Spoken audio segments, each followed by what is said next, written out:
افغان پلاوی د پاکستانی پلاوي سره پر سوداګریزو ستونزو غږېدلی. دا چې کومې ستونزې وړاندې کړي دي په ویډیو کې وګورئ. په سلامونو نیکو هیلو مو هرکلی کوم. افغان پلاوي د پاکستانی پلاوي سره پر سوداګریزو ستونزو غږېدلی. له افغانستانه پاکستان ته د سوداګرۍ خونې پلاوی د سفر په دوهمه ورځ د افغانستان لپاره د دې هیواد د ولسمشر له ځانګړي استازي سره لیدنه کړې.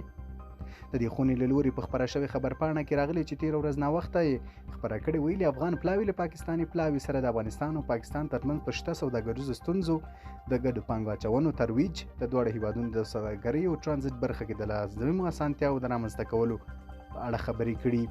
د خبرپاڼې په حواله پاکستاني پلاوي هم افغانستان ته د سوداګریزو توکو لیږد برخه کې د شته تخنیکي ستونزو د پاکستان له پلوه په ګټې اخیستنې د سویلي اسیا نورو هیوادونو ته د سوداګریزو توکو لیږد افغان سوداګرو ته د پاکستان د ویزو صدور برخه کې شته ستونزو د حل په برخه کې خبرې کړي.